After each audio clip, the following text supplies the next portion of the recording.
আসসালামু আলাইকুম। কফি দিয়ে মাছ দিয়ে রান্না করব। আর এখানে টমেটো, পেঁয়াজ, রসুন, কাঁচামরিচ কফি দিয়ে ভর্তা করব। শাকগুলো রান্না করব। শাকের জন্য এখানে ছোটো ছোটো করে 2 পিস মাছ কেটে নিয়েছি। এখানে মাছগুলো আমি হলুদ মরিচ লবণ দিয়ে মাখাই একটু হালকা ভাজি করে নিব কফি রান্না করার জন্য। 4 টুকরা মাছ নিয়েছি।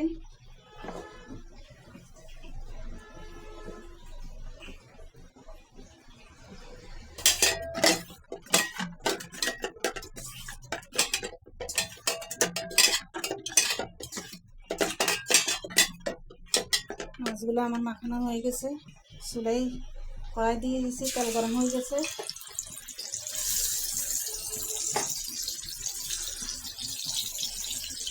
মাছটা আমার ভাজি হোক। কফিটা রান্না করার জন্য রেডি করে নিব। পেঁয়াজ দিয়ে দিলাম, রসুন বাটা দিয়ে দিলাম,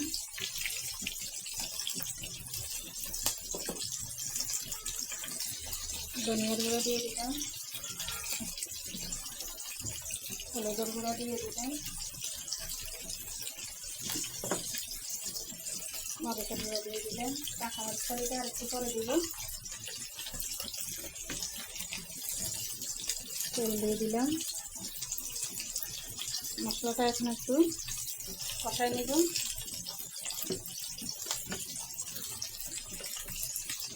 লবণ দিয়ে দিলাম। এখানে আমার মাছ ভাজিটা হয়ে গেছে। মাছটা এখন নামাই নিলাম।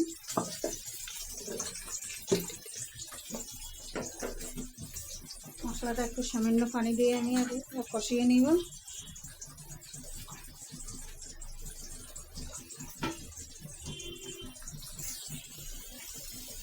কফির মশলাটা আমার কষানো হয়ে গেছে, দেখুন। এখন সামান্য পানি দিয়ে আমি কফিটা দিয়ে দিব কষানোর জন্য। আচ্ছা, এখানে কফিগুলো কষানোর জন্য দিয়ে দিলাম।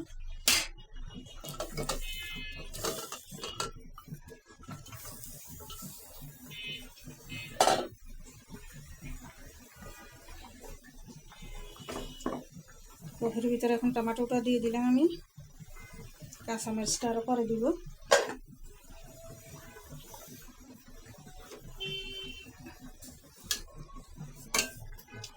কফিটা এখন আমি ঢাকনা দিয়ে দিব। শাকটা রান্না করার জন্য এখন আমি রেডি করে নেব। পেঁয়াজ কাটা দিয়ে দিলাম, কাঁচামরিচ ফালি দিয়ে দিলাম,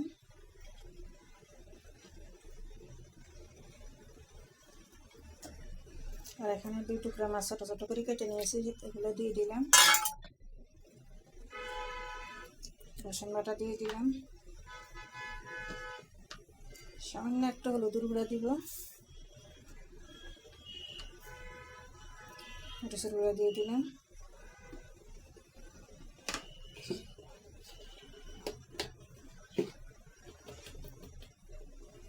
লবণ দিয়ে দিলাম, তেল দিয়ে দিলাম।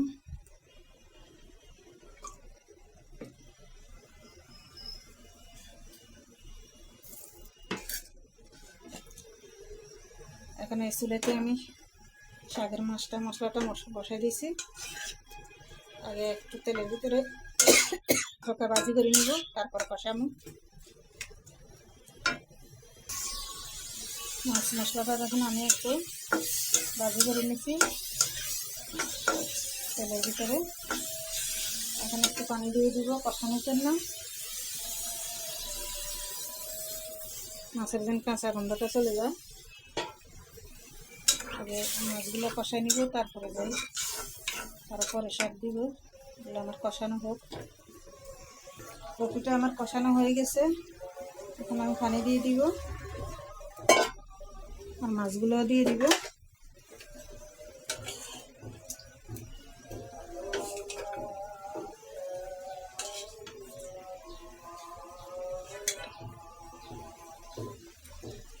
পানি আর একটু দেওয়া লাগবে। শাকের মশলাটা কষানো হয়ে গেছে। অল্প একটু পানি দিব, শাক থেকে এমনি পানি বাইর হয়ে যায়। এবার আমি শাকগুলো দিয়ে দিব।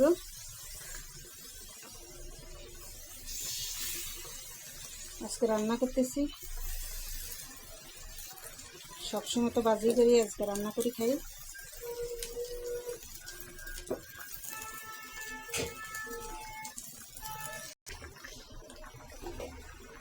কফির ভিতরে কাঁচামরিচগুলো দিয়ে দিতেছি।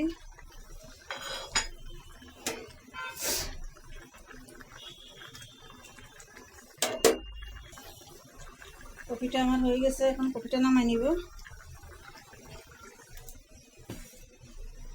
একটু জল জলে রাখলাম, আজকে ধনিয়া পাতা নেই, ধনিয়া পাতা দিই নেই, নিচে গেছি আনতে মনে নাই। আর এখানে আমি পানি দিয়েছি এই কফিগুলো সিদ্ধ করার জন্য। কফিগুলো একটু সিদ্ধ দিয়ে দিলাম, সামান্য একটু লবণ দিব,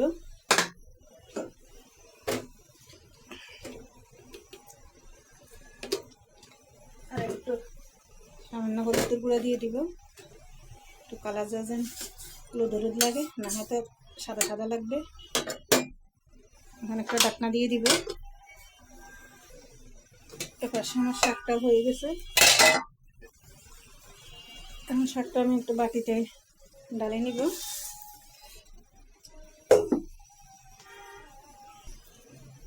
চুলায় আমি কড়াই বসাই দিছি, এখানে আমি পেঁয়াজ রসুন কাঁচামরিচটা একটু টেলে নিব ভর্তার জন্য। 4 কোষ রসুন দিয়েছি, কয়েকটা পেঁয়াজ দিয়েছি, আর কাঁচামরিচগুলো দিয়ে দিলাম। আমি একটু ভাজি করে নিব, টমেটোটা একটু পরে দিব।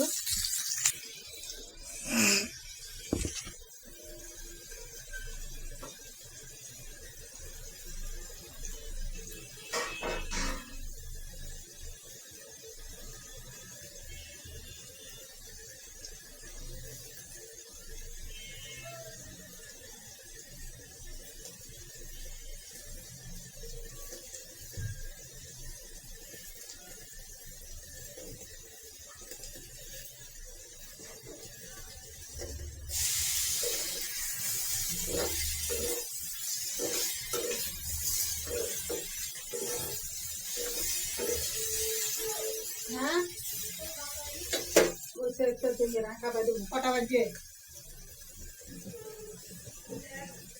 তার অসুবিধা নেই।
এদিকে এসো তো।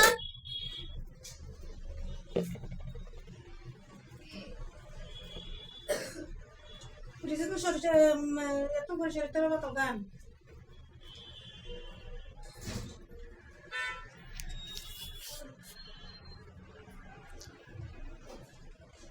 এখানে দেখেন আমি পেঁয়াজ, কাঁচামরিচ, টমেটো, ফুলকপি এগুলো আগে লবণ দিয়ে চটকাই নিব।